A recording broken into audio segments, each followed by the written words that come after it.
Hey, yo, what's going on with it? Once again, bros, women, bronies, and pegasisters. This is the one, the only, of course, Mr. Nintendo's on free 2011 AK Cruising Guide 2009. Of course, you guys are restaurant to channel for to begin. Check out freenow.com. Of course, troubling or students on if any people want official channel banner design and a picture specifically made just for you guys. I'll put links to all their social media networking accounts and script box down below.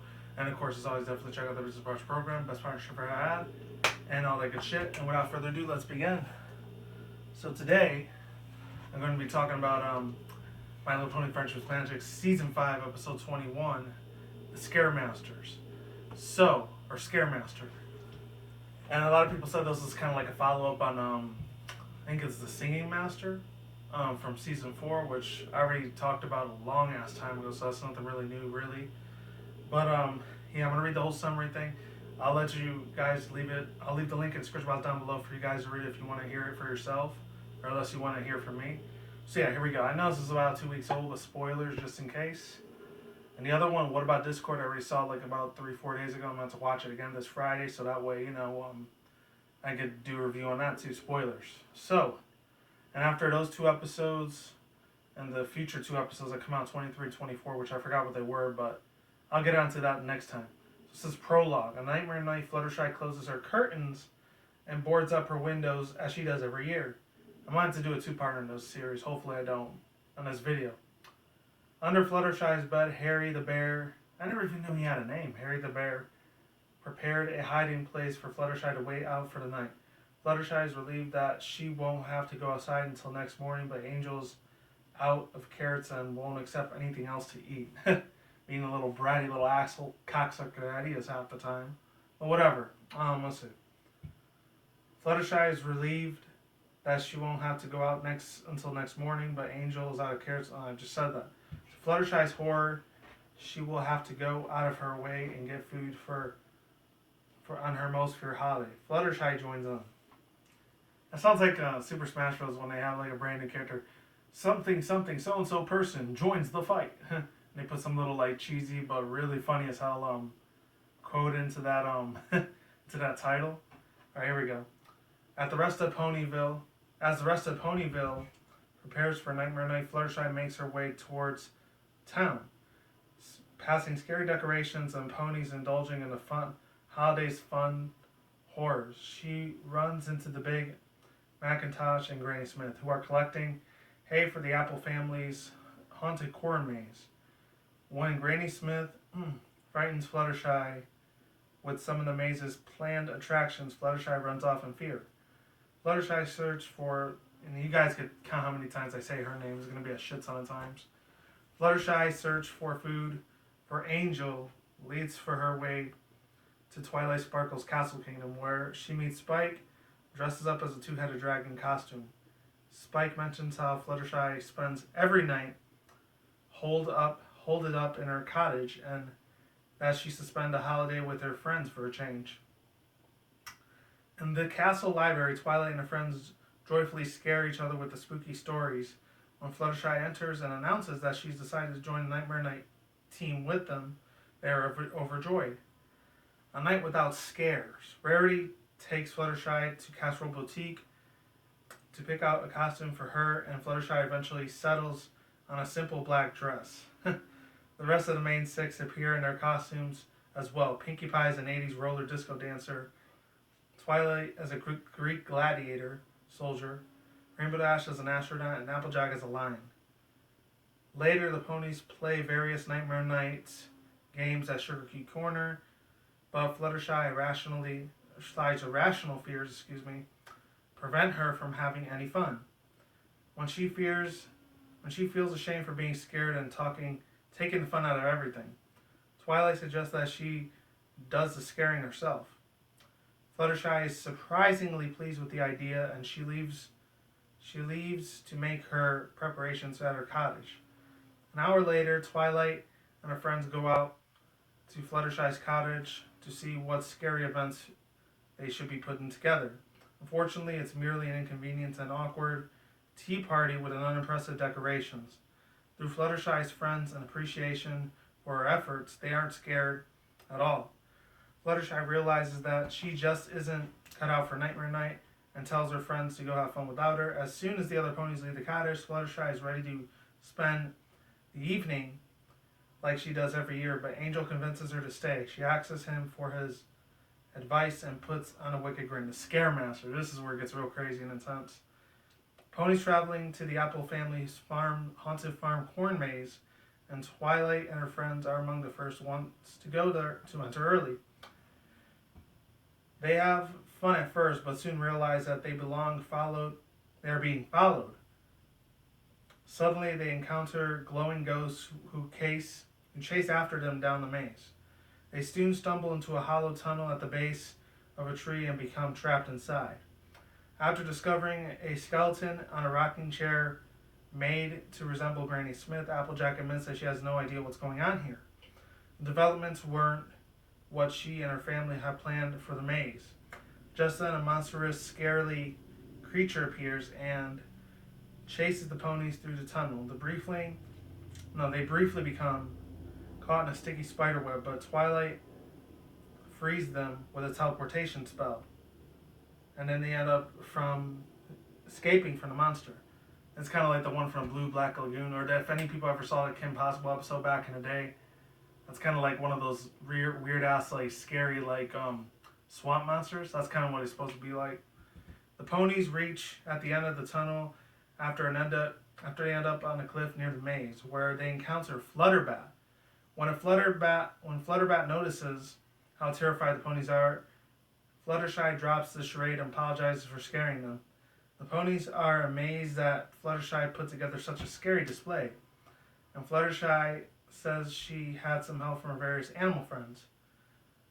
Though Fluttershy has found a way to participate in Nightmare Night, she confesses that she doesn't like seeing her friends in danger, even if the danger is fake. Nightmare Night isn't Fluttershy's cup of tea. There we go. And her friends accept that. Fluttershy returns to her cottage and contentedly spend a Nightmare Night in their hiding place under her bed as previously planned. And then costumes. The following is a sortable chart of costumes that appear in the episode from the time of the appearance to the time of the approximate things. Approximate chart. Alright, and I'm just going to read the pictures and that's it. It's the most horrible night of the year. Fluttershy decides to celebrate Nightmare Night with her friends. Fluttershy can't get into Nightmare Night spirit. A very unscary tea party. This time, the monsters are real. Fluttershy, the Scaremaster. I heard about that quote from somewhere before. This time, the monsters are real. Oh, yeah, Scooby-Doo reference. There we go. I remember that. So our overall thoughts, views, and opinions on this episode. It was actually a very good-ass episode. I know lots of you guys probably seen it even before, like 2 weeks ago on October 31st when it first came out. Because I think it was leaked in like August or September, like about 2-3 months ago, not too long ago. So, yeah, so it wasn't a really big surprise for a lot of people. If you saw it on iTunes, which I didn't, I really fucking wish I would have seen it. I mean, I only saw like maybe 6 minutes of the leaked episode for a little bit, and I think there was only like a teaser trailer for it. I remember I did a reaction for it as well. But other than that, yeah, there was a ginormous shit ton of references. That's what the most thing on my channel, this is what I'm going to say. That's mostly like what most of my channel's all about, is like references when it comes to like reviewing stuff, you know. Other than that, there's a lot of really good stuff. Obviously the anime reference, I have to put my 2 cents in on that one. Obviously there's a lot of old school 90s, anime series, like from Neon Genesis Evangelion, Sailor Moon, obviously, the whole like Sailor Moon, and I think it was like the mini Sailor Jupiter chick. And then the Ramna references, which unfortunately I only seen like 8 episodes of that. I never saw the whole anime series for that. Same guys that made the Inuyasha series.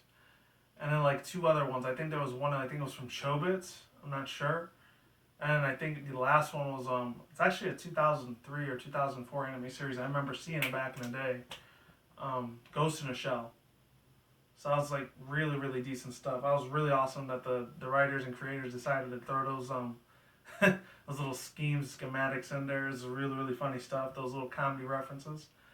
And of course there's a whole bunch of other ones. I guess it was going to be a Scooby-Doo reference. I don't know if the costumes had some sort of references like from Disney. Like some people said it was like Toy Story, Little Mermaid, Indiana Jones, which I didn't know that was from Disney. I'm not sure if it was. And then I think the 1980s or like the whole roller disco chick that Pinkie Pie was being, that was really adorableness. The feels were real on that one because you know how I feel about that pony. She's one of the most best ones on that show. Even though some people say, "Oh, she's such an annoying little piece of shit. She's so boring." Like, I just don't give a shit what they think. To be honest, that's their opinion, and it is what it is. But yeah, there's like a lot of other morals of the story I could have gone along with here. I guess you have to stand up and face your fears, or like, even though if you're not into certain hobbies and some people are into certain hobbies, and if you don't like them, just put up with it. And if you don't want to put up with it, just don't be friends with that person anymore. Don't have no associations with that person anymore. It is what it is. So there's that. And then there's another moral of the story could be like, besides facing your fears, try to be like the best scare tactical person you could be, I guess. I don't know. And you have to have your friends accept you for who you are, regardless if they agree with your lifestyle or disagree with it. It is what it is. That's kind of another touchy subject I'm not going to talk about. That's more my Criticism Guy channel, which I haven't done a video on there in like 2 weeks. And there's about 4 videos I want to do on there. 2 of them are going to be movie reaction reviews, or movie trailer reaction reviews. And then the other 2 are going to be very serious rants, which I haven't done a serious rant in over a month on that channel. I think it was like late September or late October last time I did one on there. And yeah. I'm surprised the princesses didn't make no appearance on there. Not even Princess Luna got to dress up as Nightmare Noon for Nightmare Night like they did in season 2, I think. It wasn't a season 1, I'm not sure. If I do recall. What else? The spiked 2-headed dragon was pretty cool. I don't know if there's any continuity in this episode or not, but if there was, it is what it is. The corn maze was really, really nice. Obviously, another really good ass reference. My girl fucking Derpy Hooves. I made a 2-second cameo appearance again. She cosplayed as Twilight Sparkle, and my god, that meme went ginormous. It just blew up the fucking internet. Well, not the internet, it just blew up Twitter there for a couple days until, of course, it ran its course. And what else? Trying to think what other references they had in there. Let's see. I guess Angel Bunny was Dracula. That was an extremely huge giveaway reference there. Obviously, Fluttershy turning into Flutterbat. That was a big ass reference that they brought back from last year in season 4. I was glad they brought that back for a change. That was cool. Oh, and another real big one. Granny Smith turned into like a skeleton. I don't know. That's supposed to be like a. Surprised there was no Nightmare Before Christmas references, and that would have been really, really well with the story. And there's a reset button for Fluttershy, but it is what it is. And that's it. Hope I don't have to do part 2 on this, and that's it. Peace out once again, bros and bros and pets. We'll see when I see you guys. Good day, have a good night, wherever you are at around the world. I'm just going to be at the same time. Don't take the reckless. Keep it calm, keep it cool, keep it chill, keep it elective out there. And until then, next time, peace out, late, say goodbye. Stay tuned, more videos. Going to be some brand new videos on this channel every single day. And stay in the grind, stay safe, stay healthy. Be easy, be you, do it yourself. Peace out, I'm like sauerkraut. I'm going to get the heck out of here. Stay tuned for future content on this channel. As always, stay tuned for updates. Oh yeah, and links to the episode and the article and description box down below if people are interested in that as well. And I know it's real late, but very super late. Happy Halloween and happy early Thanksgiving. See you guys soon. Hopefully, if you come around for Black Friday, don't get trampled to death out there. It is a doozy. See you guys next time, and I'm out.